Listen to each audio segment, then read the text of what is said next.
T-minus 20 seconds.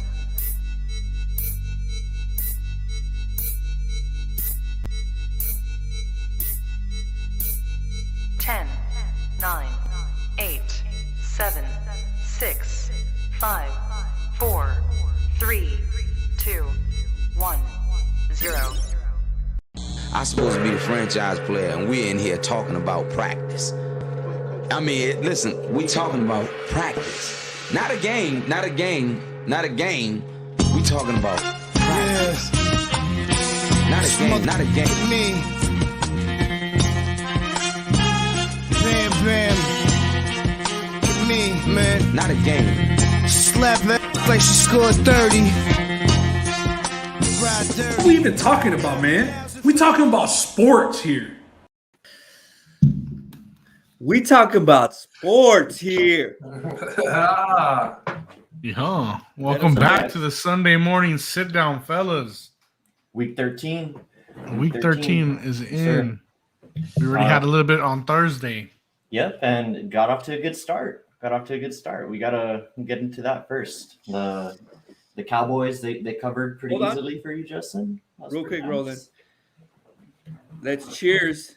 Since you were going to bring it up already, let's cheers if your team already has the W for week 13. That's the way you got to bring it in. I'm going to sit this one out. All right, Roland, you may proceed. No, I was just saying, got off to a good start Thursday. And then yesterday, as we have here on the slide, we had a full college football Saturday. Were you guys watching this weekend? What have you guys been getting into? Oh, yeah. We were watching championship football this Saturday, and I think the football yesterday for college football was pretty good. Like the Baylor-Oklahoma State game, a game that was won by inches. Then you had Alabama come up, and like I said on the podcast, I'm going to lean Alabama over Georgia. Stetson Bennett, Kirby Smart, the bottler. It's going to be a recipe for disaster there. Jesus. Cincinnati taking care of Houston in a way that I didn't think they would. I honestly thought Dana Holgorsen and Houston was going to keep that game a little closer. But as you see here on the slide, Baylor, the question mark. This is my top four. Should they be left out? Should they go over a Georgia who didn't win their conference game? Baylor's best win, 10-2 OU, and they won their conference. What do you guys think about that? I maybe wouldn't put Baylor there at 5. I'd probably go Notre Dame at 5, and they've hired their coach. They got their guy, and Freeman. They signed him to a pretty long deal. So I'd probably have Notre Dame there. Baylor, though, that game that you mentioned, crazy finish. Oklahoma State. I thought they were dead. They were dead to rights, but they made a nice little comeback. Although, like you said, they fell inches short there at the pylon. But the game of the day for me, and I think for everybody, was Alabama versus Georgia. And boy, did Bama take care of business. I like them at number 1, although I think there's a lot of people there too that would maybe bump Michigan up to number 1. Dude, I said it. I said all you got to worry about is roll fucking tide. To be the man, you got to beat the man. And Georgia did not beat the fucking man. They held it down. That kid who's a Heisman candidate just balled the hell out. One of their receivers who had like 98 yards on 6 catches and a touchdown did tear his ACL. They believe, it's not for sure. He tore his ACL. Mitchie, man. So that's a big blow to them. But other than that, I mean, they rolled. It was a little unexpected, just like fucking Saban said. The poison that you guys gave us was tasty. I like kind of rat poison. It was a right kind of rat poison. Roll Tide, I mean, they're favored at plus 120 now to win the whole thing. And I think they do it, man. Let's fucking Roll Tide and keep it going. Yeah, real quick, shout out to the people in the chat. We got Phil. We got people checking in from all over, man. We got Phil from where was it? He's driving away. Oh, he's driving. Redonda, Texas, Phil. Redonda, Texas. We got Bull from NYC. Shout out, Bull. Oh, that's right. Hey, happy birthday to Gabby, man. Yeah, happy birthday to Gabby. We got. Hey, Bull, thanks for checking us out while you're on vacation. That's dope, bro. Yeah, and happy birthday, Diego, also friend of the show. He's in Pittsburgh for the Steelers game today. Hey, cheers. Hey, cheers to Diego, man. Yeah. One time for the Bet King. You don't know. Happy birthday, brother. Shit, we talking about sports, getting listened to all over, baby. Happy birthday, Diego. Shit, we Hell all yeah. over the fucking East Coast today. New York and Pitt. Pittsburgh. New York and Pittsburgh. Yeah, man. But as far as the playoffs go, I think it looks about right here. The way this 1 through 4 is, it's a 2-loss Baylor team. The committee already doesn't respect the Big 12. They showed that, throughout the ranking process leading up to this game for Oklahoma State, which only had 1 loss. I think that a 2-loss Baylor team, you're not going to put them in over any of these 1-loss teams that are here in this top 4. So I think this is exactly how it's going to go down, and they already have Alabama as a minus 16-point favorite against Cincinnati. And Georgia -9 against Michigan. So, yeah. And shout out UTSA. I know I was the only one on the wrong side of that one. Shout out UTSA. Phil mentioned them also. The alma mater of several listeners, and Roland gets it done. First conference USA championship. So shout out UTSA. 10th year of football for UTSA. That football program is fairly new, so big deal for them. And they move on to the American Athletic Conference next year. So you can't mention UTSA without mentioning Wally Garza, dog. That's Wally Garza, bro. He is the roadrunner, right? Hey, what do you think about for the bowl game for UTSA, Roland? Matchup maybe like with Houston? I mean, if Cincinnati, if they make it into the playoff, which it looks like they will, I mean, I would like to see them maybe get a New Year's Bowl or something close to that, something close to New Year's Day. I don't know what bowl that would be, but I mean, they are a conference winner. They were ranked most of the year. I don't know where they're going to finish in the final rankings. We'll see. They weren't really respected. They do have one of the weaker strength of schedules in all the college football. Yeah. I think it's like ranked like 100th out of 120 or something like that. So definitely not a lot of respect there, and they showed it with the rankings. They didn't get ranked until they were like 10-0. So I was thinking a game with Houston would be nice. A good little bowl matchup. That would be nice. Just something to really display like UTSA like out there, because they did have a good season. First conference USA title, like you mentioned, Ben, and only their 10th year of football. So I just don't think you want to throw them out there against like a Michigan State or somebody like that, where I match them up with somebody competitive that's also ranked in the top 25. So I hope that they don't match them up with one of these blue chip schools. Did you watch the game? I did. I watched some of it. I watched the first half, then I had to go to this Christmas party. But it was a shootout again. I would actually prefer them to play somebody who's a little bit out of their league, man, because if you have maybe one shot at doing this, getting to the highest nationally level televised game that you possibly can, why not? I mean, why not take a risk and play somebody who you're not supposed to beat? Maybe a 13-point spread, 10-point spread, 9 to 13, point underdog. You get that win, or you lose like in this crazy field goal fashion or whatever it is, shit, you're going to be on the map a lot more, to where if you play a team that you're probably supposed to beat, it's kind of like, well, they were supposed to beat them anyway. So fuck it. If UTSA is going to get a big nationally televised game, I mean, the bigger, opponent, the better. And if they do play Houston, bro, imagine the tailgate party, man. It would just be like, fuck UTSA, fuck Houston. If you from Texas, let's party and let's rap. I think that's what it would pretty be. Pretty much, yeah. And UTSA program on the come up. Like I think they're getting national attention. I think there's a picture going around of Scott Van Pelt throwing up the triangle of toughness. They're on I think Best Bets or something, the thing that he does with Sanford Steve on his show. So that was pretty cool to see them getting that national attention. So hopefully their matchup in the bowl game kind of reflects that. But we'll see what happens. And this Final Four here looks like it's going to be it. And do you guys have a winner? I know Ron and Justin are probably going to say Bama. But Ben, who do you have taking this home right now? I'll still go with Georgia. You're sticking with Georgia. Yeah, it's hard to beat a team twice. I think they really underperformed. There's things that they can fix, and that's the matchup that they're trying to set up for the national title. So, give me Georgia in the rematch. I think the line will be around like PK.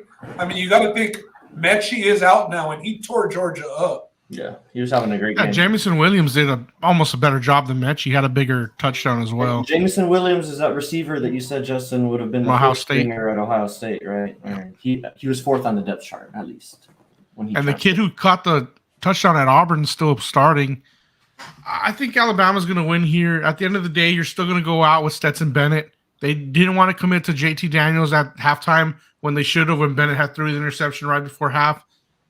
Kirby's going to bottle this game up again. I think they get through Michigan. Michigan's a power style running offense. That doesn't work well against a Georgia defense. But we saw what happens when Georgia gets punched back in the mouth, and it's not very good. And I don't think Kirby has the answers for Saban at this point. Saban's track record against former coaches, it's just too good at this point to lose this game.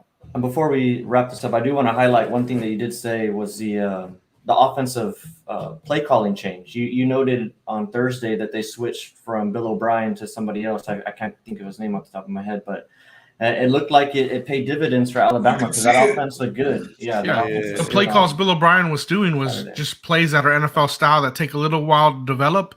Now you saw quicker slants and things down the middle that are better for a college style offense. Hey, shout out to the Bama offensive line though, because that quarterback did have a backup center, a lot of clean. He stood up all night. Bro, he had clean fucking pockets. I mean, all the highlights that you see on those long passes. I mean, yes, he did have to scramble a few times, and he kind of reminded me like of a smaller Russell Wilson. But regardless of it, man, he had clean pockets all fucking night to step into those throws. Yeah. Well, good college football Saturday. I know there's some UFC. Talk about that maybe more on Thursday. But let's get into the reason why we're here. It's week 13. It's week 13. We're getting down to the nitty gritty of real life playoffs, and fantasy football playoffs are coming down to the wire here in week 13, with week 14 being the last week of regular season for fantasy football. So let's get into it. Let's hit the weather report. There's a little bit to report here. There's an important game, I guess, for the Cardinals. They're trying to keep pace in the NFC West. They have a matchup in Chicago, and there's cold weather. It's overcast and close to 20-mile-per-hour winds. They're windy cities. So look for the total to be affected by that, and look for the play calling to be affected by that. You got DeAndre Hopkins, who's returning, along with Kyler Murray, see how they're utilized, and look for that, again, that total to stay pretty low there. Then you go to Kansas City. You got winds there in Kansas City as well. That's to be expected. And then down there in Buffalo, Monday Night Football, you got cold weather and wind up there in Orchard Park. It's going to be a packed house, and that's going to be a highly contested game as well, with two pretty respected defenses. So we'll see how that weather holds up for them. Is there anything that pops out to you guys here before we move on in terms of the weather? No, nothing really. I mean, I know it's getting into the winter times, and you want to pay attention to those snow games, but this week doesn't really have any crazy weather like that. So I think it'll just be a bunch of badass games, man, with some badass weather. And Diego, our friend, will be up there. I think he said it was between 30 and 50 degrees in Pittsburgh, kind of cloudy skies, and he's excited, man. But weather like that probably across most of the NFL today. I'm interested to see Mac Jones tomorrow night in 30-degree weather. You know, coming from Alabama, playing in the South, growing up and in college, this is going to be his first, I would say, weather game and big road game. 30-degree weather, 18, 20-mile-an-hour winds. It would benefit the Patriots offense because of their,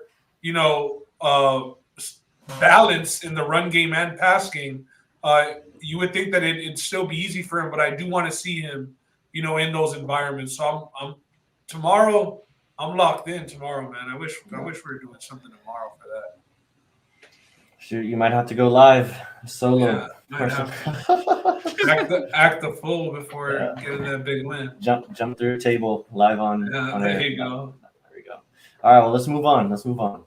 We got an injury report. It's an all-star cast of names this week. Unfortunately, at the wrong time for a lot of people. Like we mentioned, it's week 13. A lot of people hanging around 5th through maybe the 8th seed or maybe 9th seed, depending how close your leagues are, trying to get into that 6th seed to make the playoffs. You have Darren Waller, Deebo Samuel, Dalvin Cook, DeAndre Swift, and now Jalen Hurts, all being called out for today. Antonio Brown, we talked about him last week with that fake Vax card. He got suspended 3 games. And little interesting note, you can't put him on the IR because he's suspended. it's not an out or an IR move. I tried putting him on the IR in one of my leagues, and he's stuck on your bench. So you got some decisions to make. He's just taking up a fucking roster spot, man. If you're a playoff team, are you looking to maybe trade super cheap for Antonio Brown to get him for the playoffs or championship weeks, or no? Yeah, He can't Well, play trade with the deadlines Bucks. are happening, so it trade just depends deadlines on your are pretty much league. over. Yeah. Yeah, To be today. But he can't play with the Bucks anymore all year? Oh yeah, he can just after 3 games. Oh, so then why would you? Like I was trying to trade him for Sony Michel because I'm battling for my. He's talking about playoff fantasy though. Oh shit, fantasy. No, in fantasy football, bro. Yeah, fantasy implications. Yeah, a Like, lot of this these. was tripping, or I'm Yeah, a lot of tripping? these. Yeah, What the yeah. fuck? Go ahead. No, you're tripping. All right. Anyways, Antonio Brown. Yeah, he's an Antonio idiot. Brown. Bro. He's an idiot. Bro, Go ahead. I got his fucking back so much when Diego and Wally were pissed at, he's like, oh, he's such a diva just because he's gone, and then all that shit happened with the Raiders, and then he went to the Bucks, and I'm like, no, like just give him credit. But when can you stop giving these guys the benefit of the fucking doubt, man? I mean, they're fucking adults, man. I mean, these guys, they don't have homies or they don't have people around them saying, hey, don't be a dumbass. They don't. If like, okay, if your belief is not to do the vaccine or whatever, fine, dude, whatever.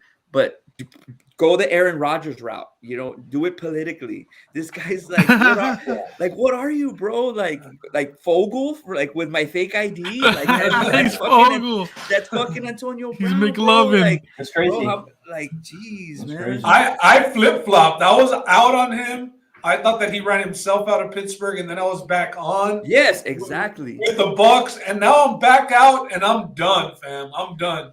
Roland, I even heard you say like it's kind of over. No, I was just saying the benefit of the doubt has been over for Antonio Brown. I don't think he's gotten that for a long time. I'm gonna ride with AB until he retires. I mean, me too, but still, he's my guy. It sucks that he's doing crap like this at this stage in his career, and for the team that he's on right now, they're fighting for another Super Bowl. But I guess old habits die hard, and it looks like the Bucks.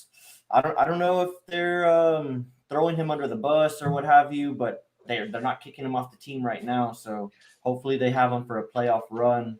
And if you're talking about playoffs in the fantasy world, if you can pull off a trade today and get him cheap, maybe if somebody's desperate. Because I was even looking to maybe start him at my flex up until last week, but he hasn't been able to play for whatever reason. So, anyways. Yeah. In y'all's fantasy leagues, your trade deadlines are still up, because with ours, because we play with honest people. It's a league that's been running for a while, so we don't expect anybody to do any shady shit. Yeah. So if it's a legit trade, why not let it be done until the week? Was that like a jab at somebody, Ben? It's okay. No. Because Ben, I feel attacked, bro. I think you're jabbing me. What's up? Hey, well, why would I didn't mention not one name. Am I shady?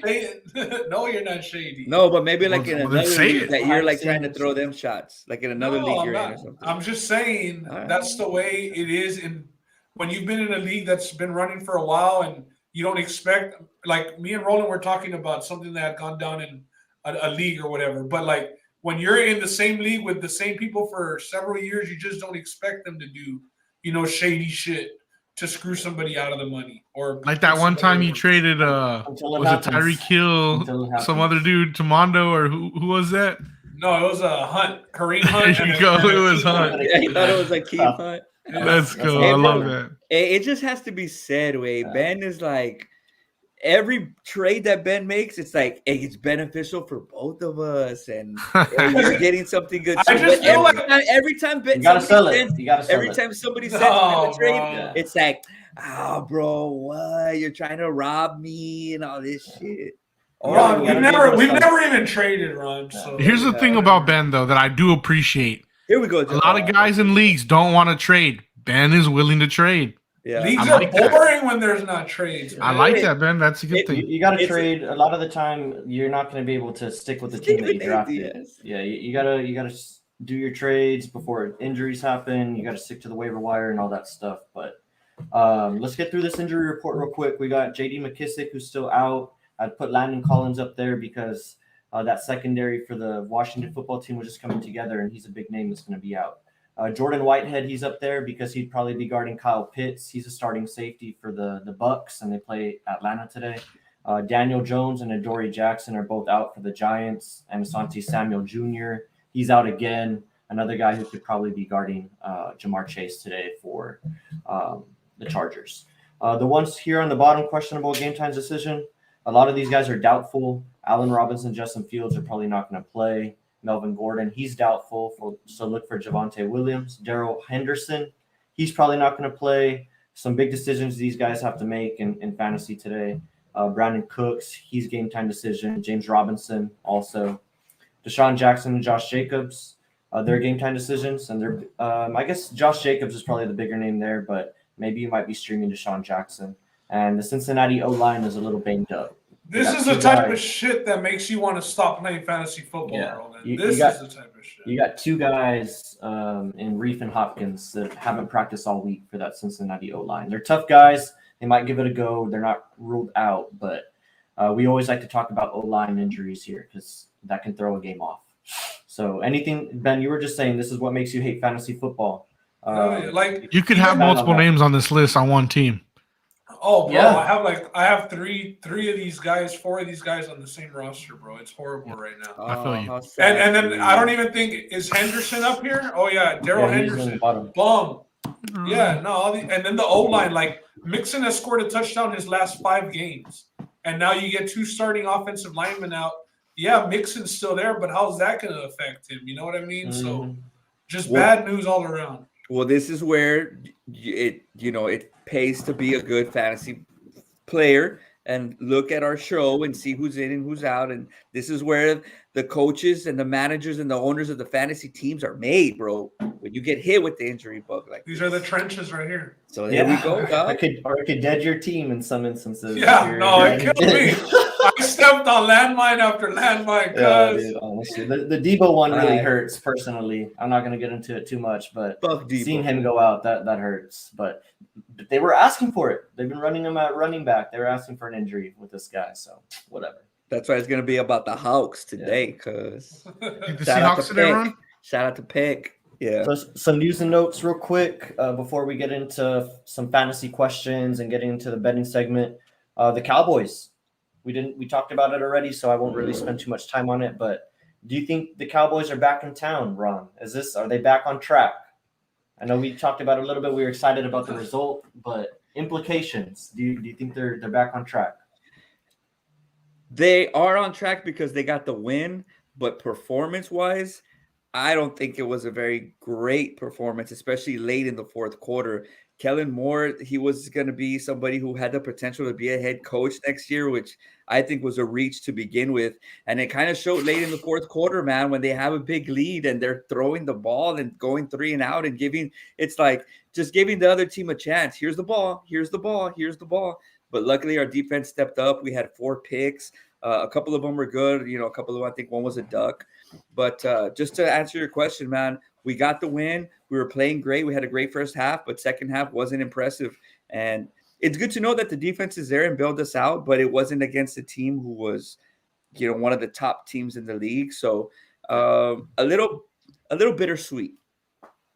Yeah, I tend to agree with Ron. I think it's good to get a win, but it wasn't a very impressive win. It got there late with that pick 6 or whatever it may be, but Taysom Hill, I mean, if they would have just kept running him, he rushed for over 100 yards. It seemed like he was getting big gains on designed run plays, but they got away from it and started throwing with him. That was a big 3rd and 1 that they ended up throwing, and then he got sacked by Parsons. Parsons still making plays every week. But yeah, the Cowboys, it was a good win, and it's just obvious Pollard needs to be out carrying Zeke, man. I mean, everybody sees it. The explosiveness in Pollard is night and day. I get the thunder and lightning or whatever it may be, the 1-2 punch, but man, if the injury doesn't have any thunder, he doesn't have any at all. But he was still in there late fourth quarter for a 10-yard run. Like, why is he even playing when the game's already put away?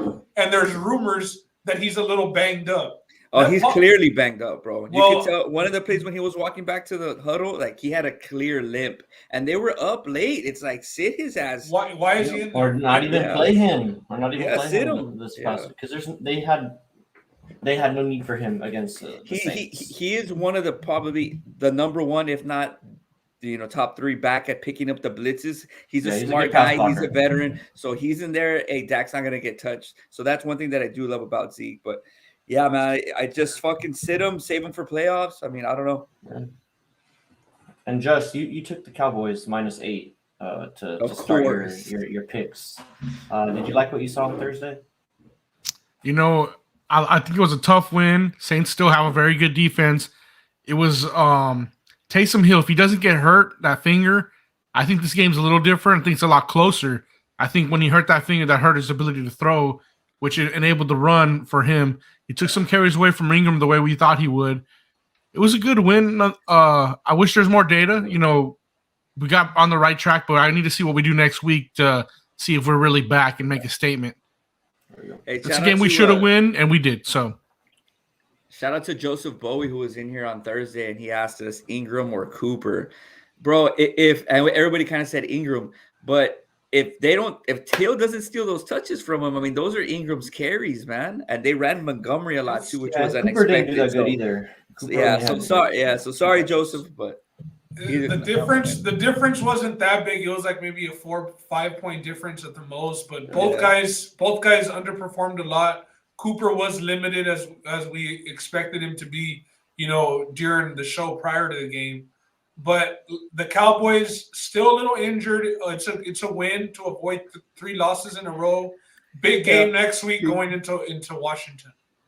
divisional game. Just next, so we'll gloss over these next 2 because we already talked about Antonio Brown getting suspended for 3 games, and the main implications there really for fantasy is you can't really put him on IR depending on your league. So I'd probably go look at that. It might be a wasted spot.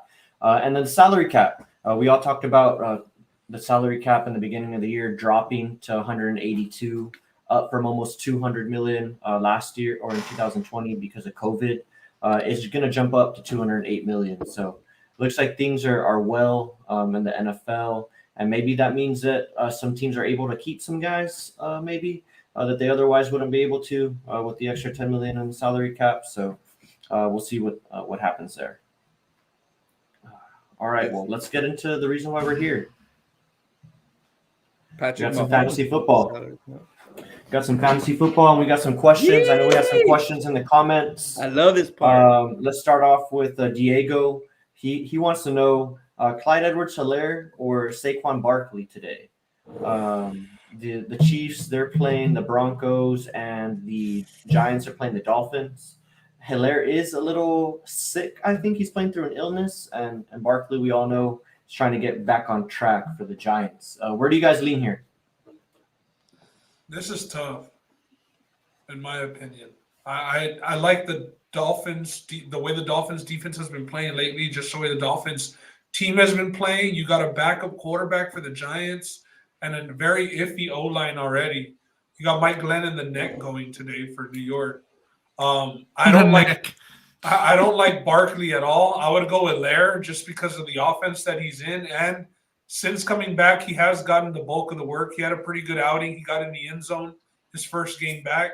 So, I mean, you've been sitting Helaire out and waiting, and kind of the same thing with Barkley, but the matchup just doesn't fit for me in Barkley's role, so I'd go Helaire. But this is tough. I'm with Ben on this. You got Barkley, who's going to be with a backup quarterback. Which offense is going to move more? Obviously, the Chiefs. You go with the guys that has the ability to score points with the Chiefs. I think they're going to be saddlebagged today having Glennon out there. What about you, Ron? Man, I'd rather not go with either one of these guys, but obviously he's having to choose. So if you have to choose, I'm kind of, call me crazy, but I kind of go Barkley here. Reason being is that the Broncos defense have been elite, man. And when you think of KC, you think of throwing the ball. Hilaire's a little sick.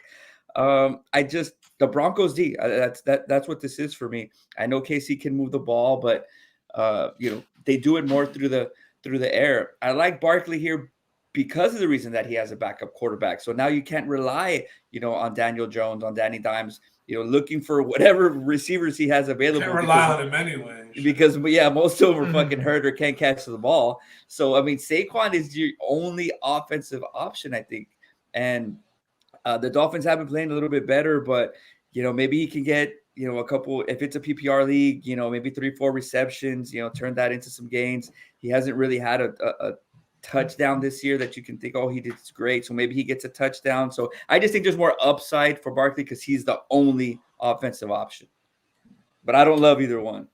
I'll probably go Hilaire, and I'll keep it short. Just looking at the Broncos, they do tend to give it up a little bit to running backs. I think if that's one weakness that they have, it's probably against running backs. Since week 5, they've given up more than double digits like every single week, and it's been like 13 and up against running backs to opposing teams. So I like Hilaire here. If he plays, it's questionable. It looks like he is going to play, and hopefully he's close to 100%. But the Chiefs have been trying to get back to that run game, and they've been trying to involve their running backs a little bit more. So I'll lean Hilaire there. Although it's like what Ron said, not with a lot of confidence. That's crazy, though, because those are two guys that you drafted to be either RB1 or RB2 expectations this year. And we're here later on in the season with them healthy, just talking about maybe not wanting to start them based on matchups. So that's where fantasy football is this year, man. Shit's driving me crazy, bro. Like, you could even consider Pollard. Like, if you have Hilaire, Barkley, or Pollard, like, you might even say, fuck. Shoot, don't remind me. I left Pollard on the bench. I started Ingram over Pollard on Thursday. Damn, you were on the show. Yeah, I know, but I put Ingram as a starter. But you still expected Ingram to get more than Pollard 15, baby. I'm not going to bask in that. I'm going to look forward to Sunday. So let's go with this next question on Twitter before we get to the comments. We got Hurts. We're going to modify this question because he is out. With Hurts out, who are you guys streaming? Ben, who are you streaming for Hurts? I know you own him. I'm not a Hurts owner. I'm not. I hate Hurts. Okay. I hate Hurts. But if I was going to stream somebody, it would be somebody along. I hate Hurts, man. It would be somebody along the lines of maybe like a Carson Wentz if he's not rostered. I know a lot of people are going with Justin is streaming for Rodgers who has a bye. Matt Ryan, I don't necessarily like that stream. I'm streaming Derek Carr. Fuck Matt. No, I think that's a very good stream. Yeah, Derek Carr is top 12, top 13 quarterback fantasy wise. So I think that you're good there. If that's an availability, I'll go with Carr. Yep. What about somebody who we were talking about off the show, Minshew Mania? Do you think that maybe Minshew is a start? He might be able to, honestly. We saw him in Jacksonville kind of do like that garbage time type of stuff. Like the game's not very pretty in the beginning, like Jalen Hurts, but he's going to find a way to put points on the board. And I think Minshew, he can hit some receivers, but they just got to catch the damn ball, man. I'm still pissed off about what happened last week with the Eagles. Yeah. I mean, if Minshew, Rieger's wow. Dude, but like, if you need a quarterback who's gonna go out there and say fuck it, I'm gonna air this motherfucker out. He's gonna sling it. Yeah, he's gonna sling it, dog. That's Fitzpatrick 2.0 when he's out there. Yeah, fool. Minshew Mania. I do what I did like about that was I put Javonte Smith from my bench. I loaded him up in the flex instead of Josh Jacobs. So I think that it is a plus for the receivers. And maybe even Dallas Goedert that Minshew is in at quarterback. I do think that they'll be getting better looks. Hell yeah. And they have no really solid running back, like a solid option, RB1 or anything. Justin, Parker or OBJ? Don't like either one. I'd probably lean Parker. I'm gonna go with Parker, man. He hasn't played. He's only played in one game. He's been hurt, so that means that he's fresh. Tua's back. Waddle has got some attention from him, but at the end of the day, I mean, Parker was that guy. He's a solid receiver. He has he was wide receiver 1. Waddle will get some attention, so maybe they forget about Parker on a play or two, and he can bust out for a big play. He's a good receiver. He's quick. He's speedy. He has a possibility for a lot of yards after the catch. I wouldn't go with OBJ just because I'm not a fucking OBJ fan. You guys know this. I said when he went to LA, it wasn't going to make a difference. He's kind of playing through an injury as well. He might have practiced only once or twice this week, and he's the type of guy where if he gets hit again, he makes a whole fucking spectacle of it. And there's a lot of mouths to feed in LA regardless. I think Cooper Kupp didn't have a look or a catch last week the whole first half. And after they started going to him in the second half, they started moving the ball a little bit more. So I think Cooper Kupp's going to want to eat this week, which will take away from OBJ. So I'm going to go with Parker in his return over OBJ. I'm not an OBJ guy either, but Parker's anything but fresh. He's been off and on the IR report all year. The connection we've seen with Waddle and Tua dating back to college, it's there. And Waddle's a guy that people are starting. I've heard people asking, like, should I start Waddle or DK Metcalf? And we're at the point to where you're starting Waddle over DK Metcalf, and you didn't think that shit was possible this year. I would go OBJ, just because we've talked about the Rams and their love with wanting to throw the ball. Stafford is going to throw 30, 35 plus attempts a game. It's Kupp, it's Van Jefferson, it's OBJ. If Henderson is out, there's another target that's gone for today. So I would go with OBJ for today's game against the Jags. Yeah, I'm going to have to agree with you there. I like OBJ. I like this matchup against the Jags. And I think he's going to catch a long touchdown pass. Like he's shown that he can still get behind the defense, and I think he's going to have at least one bomb in him maybe. So give me OBJ against the Jags. If you're talking flex. He ain't catching shit but a fucking field goal kicking net to the face. And I got a few more here. Just some friends asking us Dallas Goedert or Knox. Goddard for the Eagles, the tight end, and Knox for the Bills going up against the Patriots. I like Knox. It's a tough defense he's going up against, but I still like Knox a little more. I would go with Dallas Goedert for the reasons that we stated. Ron, say his fucking name right, bro. How do you say it? Is it Goddard?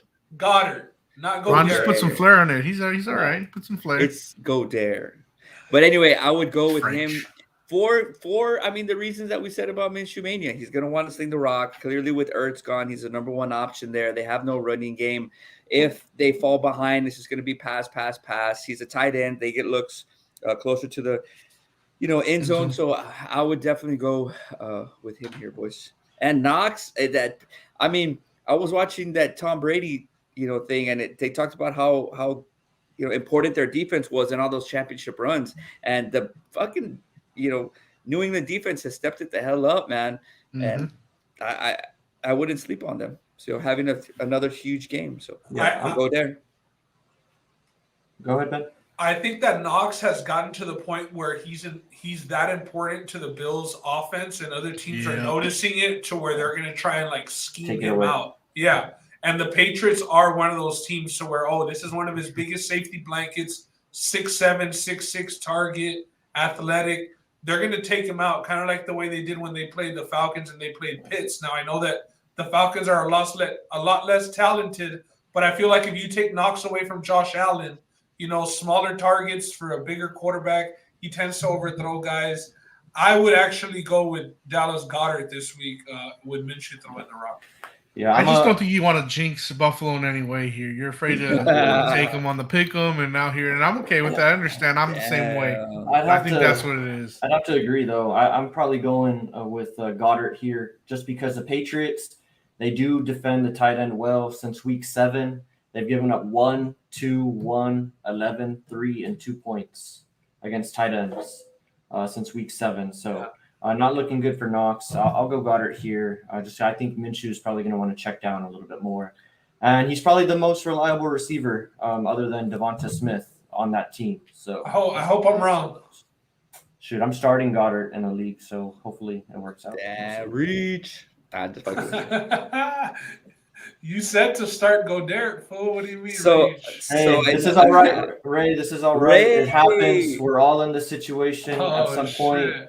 Some of us have weak lineups at this point with injuries and what have you. So I'm assuming that's what's happening here. You're injured, and you just gotta what's it called? Desperation start here. So Hines from Indy or Mike Davis. I'm just gonna answer real quick. I'll go Naheem Hines. They've shown to maybe give him the rock a little bit. Vulture, might get some catches today against the Texans. They might not need to use Taylor that much, so I'd probably go Hines. Stay away from Mike Davis at all costs.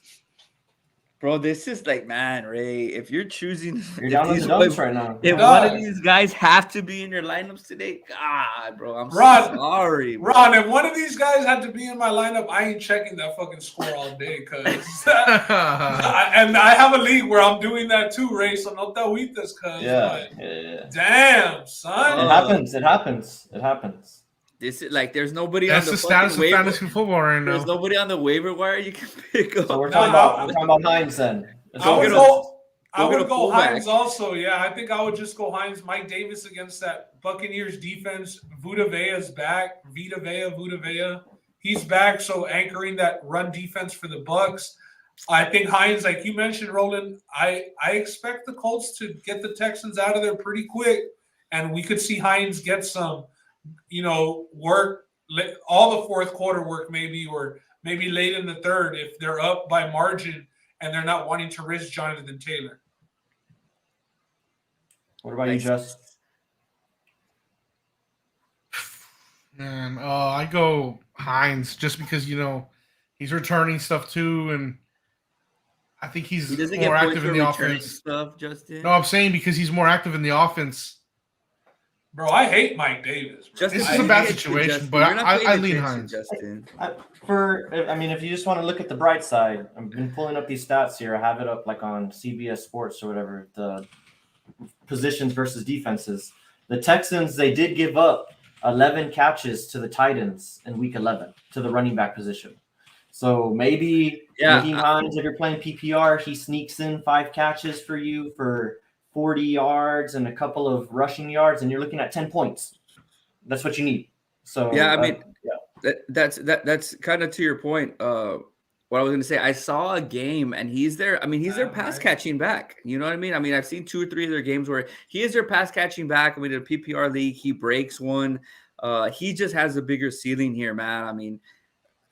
Fuck Mike Davis. Don't do Mike Davis, bro. At least he said Mike so. Davis, dog. At least he said so. I know both are trash. Like he expected to get some jokes at least. Shitty situation, but look, it worked out because he said he sat Zeke in place of one of these two. So can they really underperform?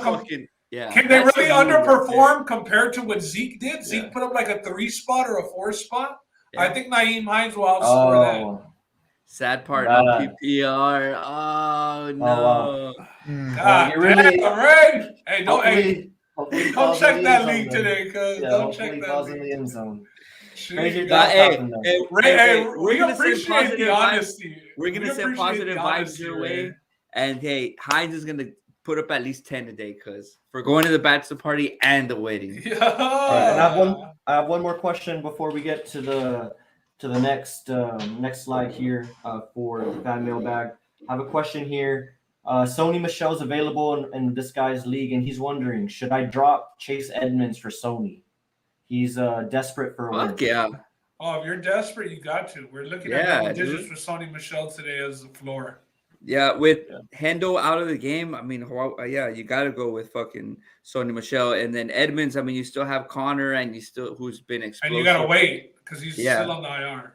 Exactly. Supposed to come back next week, but still on the IR. Mm-hmm. And who knows what that split will be like when he gets back. Yeah, no, if I'm desperate for a win, I'm definitely making that move ASAP. All right, let's get to our must-starts of the week. Justin, do you want to hit us off with Alexander Madison? It's simple here. Obvious. Dalvin Cook's out, and we're going to talk about this later, so I don't want to get into it too much, but Alexander Madison must start. If you haven't noticed, Cook out, start him. Yeah, I'm going Brandon Ayuk here versus Seattle with Debo out. Seattle's defense hasn't been too good this year, so give me Ayuk to eat. He did good the last outing where Debo Samuel was a little hampered, so give me Brandon Ayuk. Hey, guys, it's not obvious start of the week.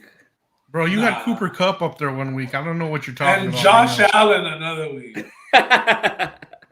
Yeah. Hurry up, Hey, man. Who you got? I got Javonte Williams, running back for the Denver Broncos. I know everybody's been lobbying for him to get the bulk of the carries and them to push Gordon aside, but the truth is Gordon has been producing while he has been getting looks. So they've been splitting the backfield pretty much 50-50. Gordon is going to be out today, so we're looking for Williams to get all of the work. He did have a big game last week when Gordon left. He ended up putting 18, 20 points last week. So Javonte Williams today against KC. You're going to want to keep Mahomes in that offense, Tyreek Hill, Kelsey on the sidelines as long as you can. The only way to do that is get first downs by pounding the rock. So Javonte Williams today, 15 plus. Nice. Damn, 15 plus. Yeah, and I like that. He's going to be the RB1 there. So, yeah. We were right on a player when we said 15 plus on Thursday. I don't know who it was, but anyway, regardless of it, I think Lamar Jackson has a big game. There you go, CeeDee Lamb. Yeah, Lamar Jackson has a big game today. I think this is more just like a gut feeling, a feel for me. TJ Watt is expected to play, but he's a little talk about being obvious. I know. I was waiting for somebody to say that. However, though. The audacity. All right, fine. I'm just going to go to my real pick then. I'm just going to go to my real pick. Go to your real pick. Yeah, you got bullied into putting Lamar Jackson. Yeah, I got there you go, Roland. Thank you, Roland. Thank you. My real pick was Nick Folk, and then y'all started talking shit because it was the kicker. But Nick Folk, dude, he's been tearing it up. He's the kicker that he plays on Monday night. So if you're in a game, man, where you're down 8 points, 10 points, and like, fuck, I got my kicker left, he's still a guy that who can get you those points. Last week he had 20. But the week before that he had 15. The week before that he had 9. He's already had 17, 14, and 13-point game. He started off the year with a 10-point game and a 13-point game. He's averaging 11.1 fantasy points you can put that in per the bag. game. Yeah. Dude, you want that from your flex, right? I mean, you put in the flex, you're like, fuck, get the flex to give me at least 10 to 12. That'd be badass.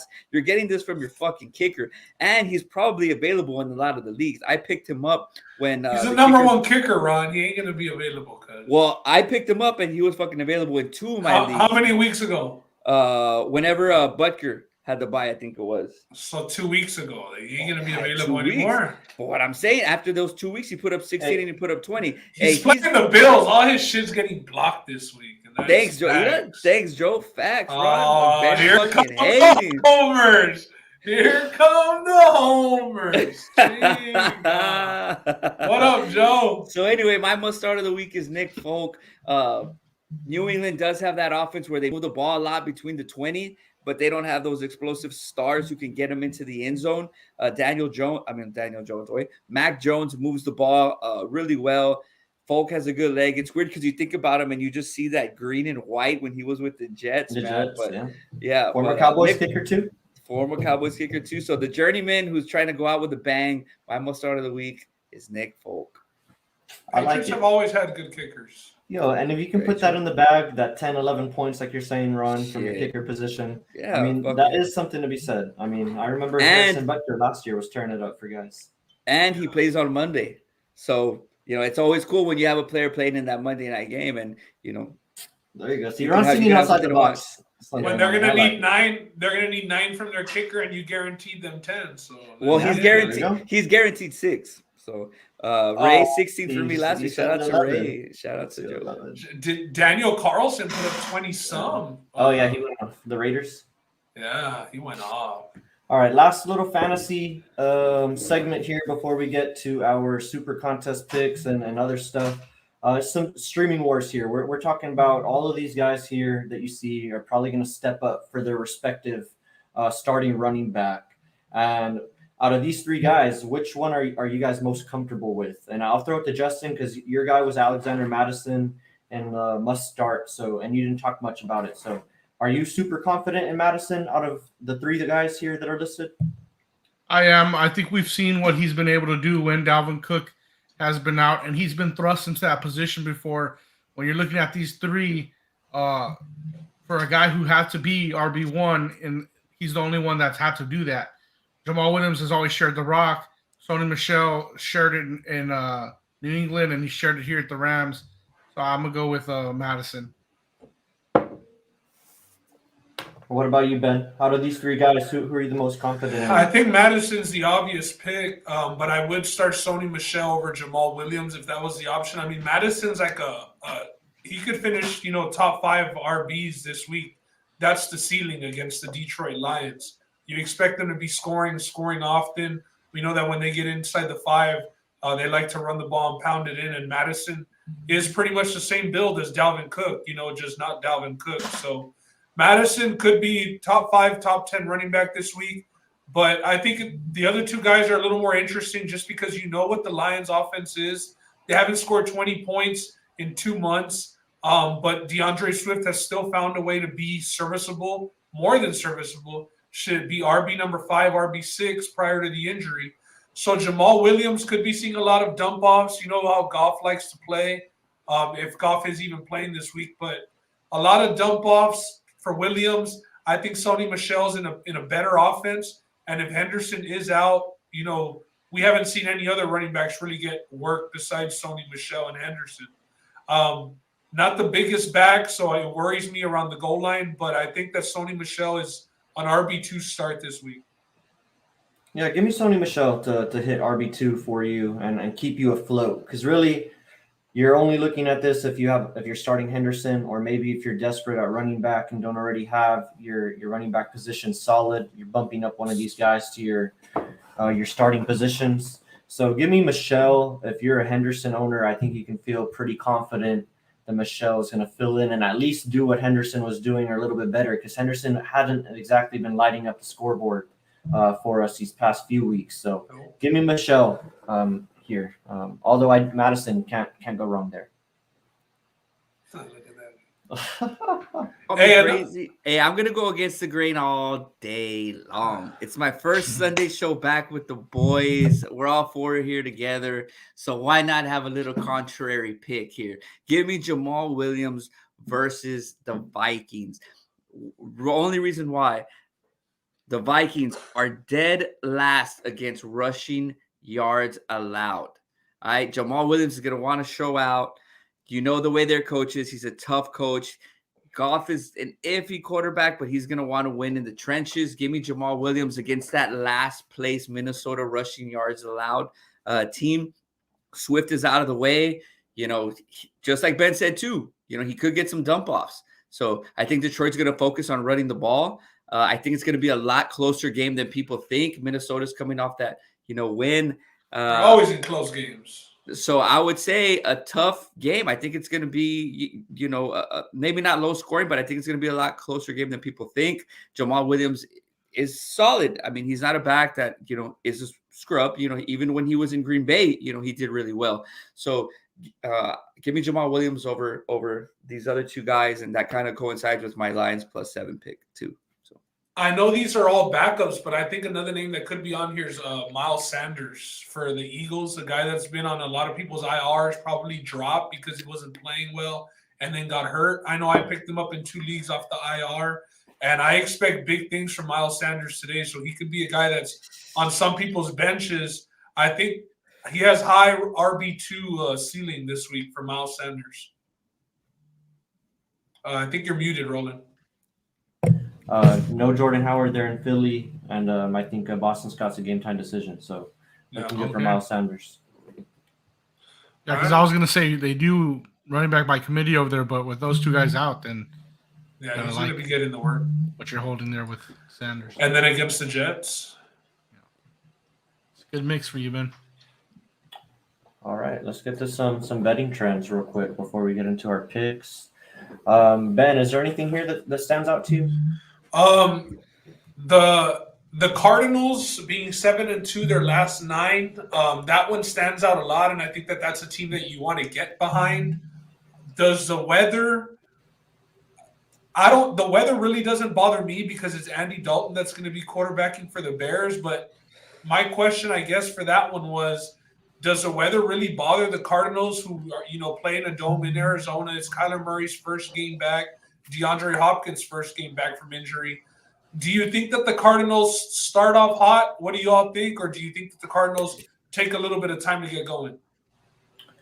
I think they'll probably take a little bit of time to get going just because it is Kyler Murray's first game back in a couple of weeks. DeAndre Hopkins, I was reading a report that he's probably just going to be used sparingly. So he's not going to be used as a primary player today. So it'd probably take him a little while to get going. But like Ben was saying, they're going up against Andy Dalton. I think they're going to get the dub. I wouldn't be necessarily worried about that, but it could be close depending on the number that you're getting. It's like -7, -7.5. But the Cardinals, man, they've been one of the better teams this year. They're a solid defense. But it's just the only thing that gives me worries. Our guys' first game's back. I kind of want to be a little cautious there, but they have a good track record. You can't argue with that. Are you loading up Kyler Murray? You know, if you're a fantasy football owner, are you loading him up his first game back? You probably have to. If you have him on your team. It depends who your backup quarterback is. Let's say you have like a Burrow against the Chargers or Kyler Murray against the Bears. Who are you? I'd probably go Burrow against the Chargers in that matchup. Okay. Just seeing where the temperature is with Kyler Murray and, you know, the Cardinals' weapons. They're a team that a lot of people rely on for fantasy football points, as they are one of the higher scoring offenses. A couple of other things that I had that aren't on here, just again, these are like whatever in O numbers. Brady 9-0 all time against the Falcons. So, you know, if you can get the Bucs down there in one of those teasers down to PK, Brady's never lost to the Falcons. The Eagles are 11-0 against the Jets. So in the franchise existence, they've never lost a game to the Jets. The Chiefs have won 11 straight games against the Broncos, another teaser option. And Cousins is 7-0 all time against the Lions. So these are all games that are about a touchdown to 10-point spreads, but mixed into those teasers where all you got to worry about winning. I mean, it would be the first time in history. Shit, that's one way that I would be all right with going out. Yeah, the one here that kind of sticks out to me out of all of these really is just the Rams. The form that they're in. They're 0-5 against the spread in their last 5 games. They're a team that they just need to turn it around, really. So not looking good for them. And I know they're a popular team out there in terms of betting wise. You know, everybody likes the strong side. So we got some people in the comments. Bucks, they haven't been great against the spread. Last week they covered true. on that Lenny TD. Yeah. They were -3. They were going to push with the field goal. Some people even got Colts 3.5. That was on bad beats. Fournette busts the touchdown run, doesn't go down. He just scores in overtime, so they end up covering. But they haven't been good covering. Ray's right about that, the Bucks. That one and the Colts, 5-0 against the spread, following against the spread loss. They're a team that rebounds. They got a good coach. Long. It's a big line, -10. I don't know if it's moved any since this morning against the Texans, but they're a team that covers. And the Texans, they're a sneaky team. They've been fighting. It's crazy. The coach has them playing hard still at this point in the season, but not very talented. Yeah. One thing that I was gonna say, because I'll wait till we get to the next side, but just to get to Ray's point about the 10.5. All right, let's get to it. It's a super contest. That's our 3 picks. I think we took a break last week, just because we were all busy. We didn't really put our picks and we didn't have a show. So Justin, you've been in the lead the whole season. I don't think much has changed. You only have 2 picks today because you already cashed on the Cowboys -8, and that was pretty easy from the get-go for you. What do you like on your card here? Bengals -3 over the Chargers. I think the Chargers are fading. Bengals with a blowout win in Pittsburgh last week does scare me a little that they could be a little off this week, but the spread's only 3, so I'm going to take that. And then my other pick's just a little solidarity pick for Ben because he won't step up and pick the Bills, and I will. Damn. Bills over the Patriots by 3. It's going to be a great game Monday night. I hope they pull it off for our overs because we had Bills at 11 wins, so we need this win. If they can split with the Patriots, we're looking in good shape. If they get both, we're in great shape. So hope we get this win now. Love the pick, Justin. Not enough to take it yourself. For you, Ben. Love the pick. I mean, I'm trying to catch up to Justin, so we can't be on all the same picks, you know? And speaking of catching up with Justin, I'm the opposite of him on that Bills and Patriots game. I am going to take the Pats +3. I like that defense. I think it'll travel to Orchard Park. I don't think the Bills' offense has been playing up to their expectations these past few weeks, and I think the Pats might take advantage of it. So give me the Pats here +3. I'll take the Dolphins -6.5 going up against Glennon. I'll take that all day. The Dolphins are in win now mode every week. Yeah. They're in the playoff hunt. And Tua has been playing better, so I feel confident in that pick. And then I'm going to take the Bengals also there with Justin. I do agree. I think the Chargers, they got very, very overvalued in the beginning of the year. Everybody fell in love with Herbert, including myself, in those first couple of performances. But yeah, give me the Bengals here, -3.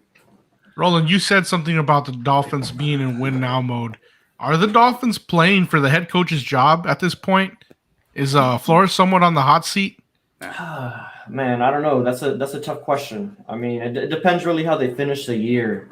Like if they finish the year 9-8, 10-7, or something like that, I think he can stick around. But if it goes sideways, I wouldn't be surprised. Roland, they're currently 5-7, and they play the Giants today, which are 6.5-point favorites. They have a bye week, and then they got the Jets, so they're looking to get to 500.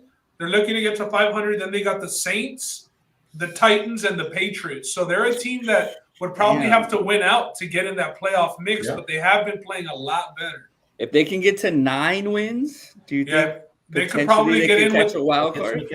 Yeah, with that extra seed, they could very possibly. I like the Dolphins. I like what I've seen from them. What about your other picks, Ben? You like the Dolphins? Yeah, I like the Dolphins as well. Like I said, it would have been real easy for the Dolphins to quit, especially with all that talk of the trading for Watson. Tua's going to get traded. They had every chance to quit. You know, Tua's been out of the lineup, been back. Their draft pick, I believe that belongs to the Eagles, so they don't have a first-round draft pick. So they don't have any motivation to tank in that sense. But they've gotten it together. They're playing really good football, winning decisively.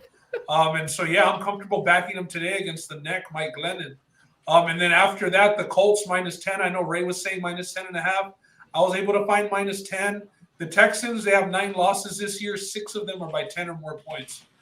So when they do lose, they're getting blown out. This is a division game, a game where you expect the Colts to let some steam off of blowing that game against the Bucs last week, which they were controlling the whole first half and just get away from them second half. So this is that punching bag game where you just take it all out on the Texans, need the win. And then my final one, I'm gonna get a dog on the card. I'm gonna go with the Broncos +8. Division matchup against the Chiefs. We know the Chiefs aren't the best at covering, and especially Mahomes against Vic Fangio defenses. 3 touchdowns in 3 games, or 3 touchdowns in 4 games. Not the best, so I'm expecting them to keep it close. We know that Teddy Two Gloves, Teddy covers on the road. He's a beast. He's a beast ATS, so I'm going to get behind the Broncos today, +8. I hope they lose for them to miss the playoffs, but I think that they'll keep it within a touchdown. And you worry about that 10-point spread. It's a double-digit spread. Which one, in the Colts? Colts. No, not worried at all. Colts by 20, dog. Okay. That's a massive like that spread.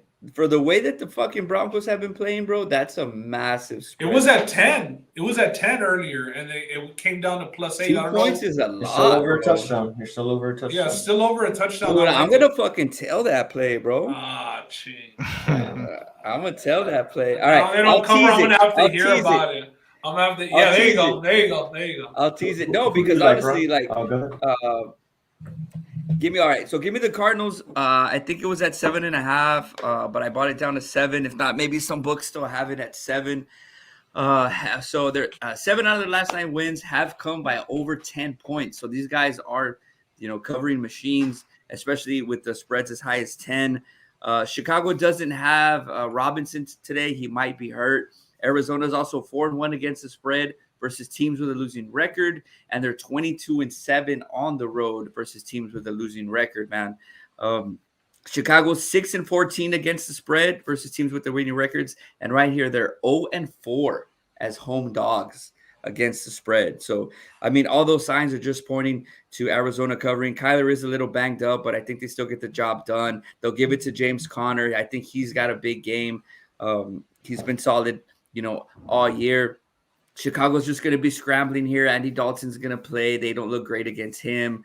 I think it's going to be tough for the Bears today. Arizona covers, but I will say by the hook to make sure and get to 7 so you can save yourself on that push. Then give me the Lions. I saw 7.5 and 7, so I make sure and get the 7.5 here.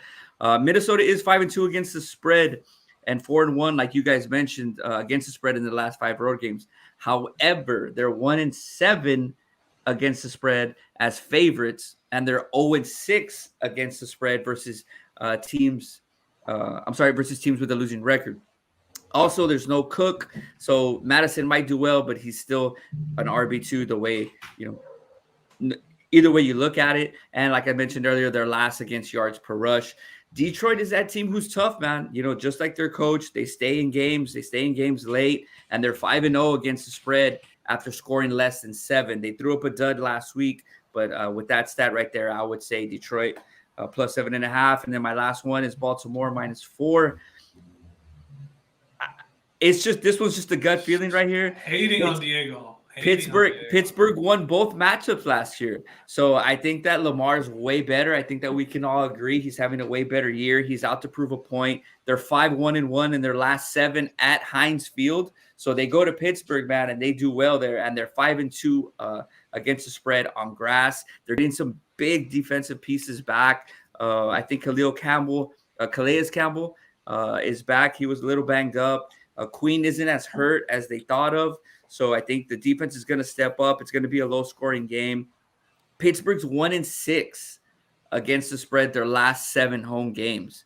And they're 3-8 against the spread, like you guys mentioned, in their last following the loss. So those are my picks, man. Arizona, Detroit, and Baltimore. We heard Big Ben say that this will be his last year quarterbacking for the Pittsburgh Steelers. Do they rally, or is this a rally game, or is just this Big ain't Ben the game to rally? This ain't the game to rally. Not against the division leaders. This ain't the. We also heard that last year, though. Do we put any stock in what they're saying out of the Pittsburgh organization there? I think so. Bro, I think he left the gray area to where maybe he'll still want to be playing for another team, because it kind of. Roland had mentioned like how it said this will be his last year with the Steelers. It didn't say this would be his last year and he's going to retire. He ain't playing no more, bro. He ain't playing no more at all. This is his fucking curtain call. This isn't the fucking homecoming game where they put you against like Las Milpas or La Grulla or where you get the Texans. Where you get the Tex. Oh, Estelle. Yeah. So this is the wrong game to do it at. Wait. So sorry, Diego, but at least you're there. At least you get to watch. I think Roland had said it. Wave your terrible towel, Diego. Roland had said it in the chat, and he's like, "Damn, Diego, you're gonna see Lamar Jackson." So soak it up. Cool. Yeah, soak it up, Diego. I would love to see Lamar Jackson in his prime, like you are. You're gonna see T.J. Watt, but I'm sorry, they're not gonna cover. And let's catch the Ravens. Your start of the week, Lamar Jackson. Yeah, that's true. All right, let's get on with it. Teaser of the day. This is just from Thursday. I had the Cowboys down to -1 and the Vikings PK. So hopefully they wrap that up against the Lions today. And then my other one for today, I'm gonna play off of the. Oh, I like that one. Play off of my Dolphins pick. Tease them down to plus 0.5, pretty much PK. Just got to win the game. And then I'm gonna tease the Chiefs down from 8.5, I think, down to 1.5. So this pretty much just got to win the game. They're against the Broncos. So give me these two guys for my 7-point teaser for today. Does anybody have any teasers not listed or any plays they want to give out? Shit, I should have fucking put up some plays today. Thursday was good though, man. Thursday was good because Thursday was 3-0. I think everything hit for the show. We did work on Thursday, dog. Yeah, Thursday was a good show. That halftime, full time for the Cowboys, the CeeDee Lamb over, and the first half under on those primetime games. -6.5 too, the full spread. Yeah. So for me for today, Roland, I would say I really like this teaser right here. The Dolphins and the Chiefs. Maybe though, in my opinion, I would go with the Chiefs over 14. With the 6.5 points, you could get them over 14. So with the Broncos, I think getting the Broncos at over 14 points with the Dolphins. Either way, that's 2 touchdown cushion they could both hit, but I feel comfortable. Well, I had the Broncos in my pick, so I would tease it with the Broncos instead of the Chiefs. I love the Dolphins today, though. Yeah. I really do. Actually, bro, I was looking at that. Like I said, I just couldn't pull the trigger. But now that you guys are on it, I think I'm going to go ahead and tell, man. I think the Dolphins. Of course you are. I have the Cover that Redskins. today. The Redskins are a good teaser piece. At I like that. 1.5. You can tease them in a 7-point teaser. Get them over a touchdown at 8.5. I have them in a 3-team 10-point teaser. Ben had called out 2 teams earlier in the morning, and I just added the Bucks -1, the Colts PK, and then I added the Washington football team plus 11.5 to that 10-point teaser. So. I like that game. The Washington football team and the Raiders are both in win now mode. Both are kind of banged up. So give me the Washington football team to keep it close. Washington's been playing good too. They win, then they get the Cowboys next week. They could be up there for the division leaders. If the Cowboys, they could. They still have 2 games left against them. But if the Cowboys beat the football team next week, the Cowboys lock up the division. That's it with that win. We ain't losing to the fucking Redskins, cuz. Hey, they were one of your picks to win the NFC East or something like that. And they're not even. Hey, but Chase Young's hurt. He's been on the sideline. They've been playing well since he got hurt, though, bro. They beat the Bucks. Yeah, Heineke, he kind of reminds me. I'm not saying he's as talented, but he kind of reminds me of like Brett Favre, the way he plays. I'm not saying he is. I'm not calling him He just reminds me you of said it, cause the way that he moves around in the pocket. He looks like he's just like kind of fighting for his life and everything. And he just makes shit happen. Play style. Yeah, his play style. I'm not saying that he's the second coming or anything. I'm just saying his play style is like that. That's funny though, Roland, because that could easily be like misconstrued when you make a comparison like that. I was on the Twitter Spaces about NBA, and they were comparing LaMelo, and they said play style just to Magic Johnson. And dudes were losing their mind thinking they were comparing LaMelo to Magic Johnson. They were saying, no, just like the free flow of their game, just, the way their game complements each other, not the size level as that well. they I do mean, it you at. got to compare the size, 6'7", 6'8". And then other people said Penny Hardaway was a better comp than Magic Johnson for LaMelo, which is probably true. But regardless, I disagree, though. My point is, we're just talking about like play style. We're not talking about expectations and level of play. We're just talking play about style. Just play style. Yeah. Another he wears a number 4 too. Another pick that I really was thinking of taking. It's a really strong lead for me, and Joseph Bowie kind of just mentioned it here with Niners' best team in the NFL. But I love the 3.5 with Seattle today. Deebo Samuel, like you guys mentioned in the injury report, is everything to that offense, man. I mean, you guys, Roland said, shit, they even had him there fucking taking carries in the backfield with him gone. I mean, with him gone, and I know Seattle hasn't been playing well, but it's these games are always kind of close, and with 3.5, I love this play, man. That's kind of like a last stand play. That's like a last stand play. There you go. Bro, but like you would have thought that last week against the football team, bro. Not against the Niners, who are also fighting for their playoff lives. No, this is not the week, Ron. The Seahawks got to show it to us because they couldn't beat Heineke and the football team at home. Now we expect them to beat, the Niners. I know that Debo's out. Over 3.5.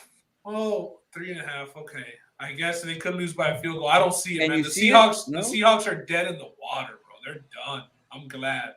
I've been on opposite all day, so I've been waiting for this shit to happen. But I'm gonna look back on this show and fucking. Yeah, you're gonna look back on this show and not show up for the next one, dog. We'll see. Yeah. Anything else for today, fantasy wise, betting wise? Ben, you got any more plays?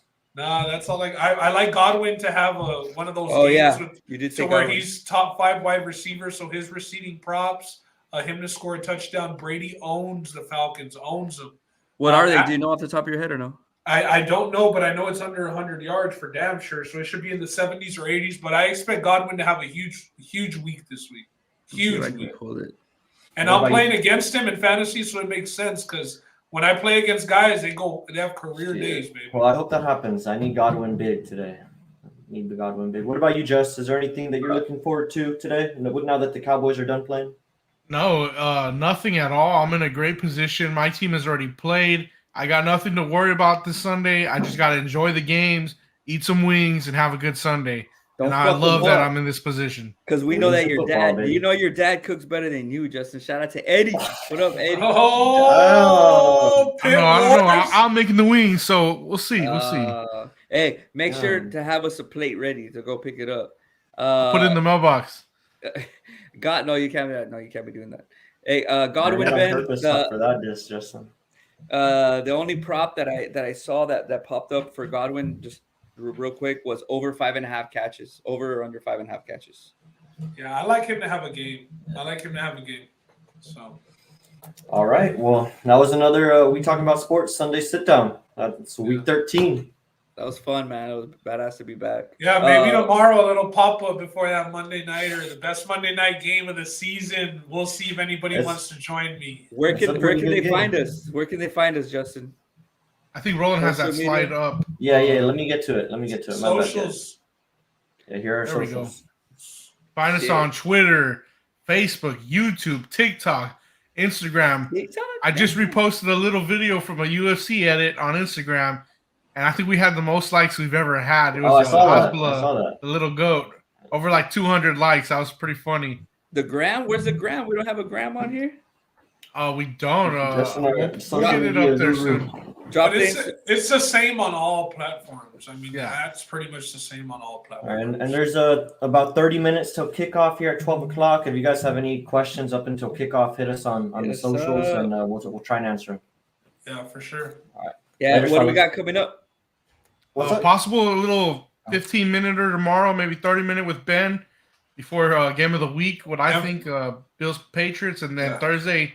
MMA Tap Hour this week. Me and Ben and whoever else will join us. We got to get into some. We're for sure going to have one this week. Big pay-per-view card, 2 belts on the line next weekend with Poirier and Amanda Nunes defending. So, what do you think? Maybe Friday? You want to do one Friday, maybe? No, the Tap Hour we'll probably do Tuesday or Wednesday. Gotta get it out early for Saturday. All right, so be on the lookout, guys. Tomorrow, Ben might do a little Monday Night Football. Whoever can join them, and then we'll do a Tap Hour this week, and then like always. We'll record the show Thursday and put it out. Justin will put it out for you guys by Friday, and that's available on the podcast too. So, if you're driving or you don't want to watch our ugly faces or whatever the fuck it is, like just listen to the podcast, and then we'll come back with you again next week on Sunday. So that's 4 possible shows this week, 4 possible times for us to drop y'all with information. Get this money, get these wins. And thank you as always, man, for showing us love. And Mark Chapa said the College Bowl pick'em. We'll talk about it and get y'all something by Thursday. Maybe we'll do one of those office pool College Bowl pick'ems for the podcast. Fucking down, dude. I'm down. Yeah. All right. We'll do. We have the DraftKings possibility again coming up. We'll do some contest for you guys, man. Since it's the holiday season, we're in the holiday spirit here. We're talking about sports, so we'll fucking hook you guys up with something. Sounds good. Thank you all for tuning in. Meet.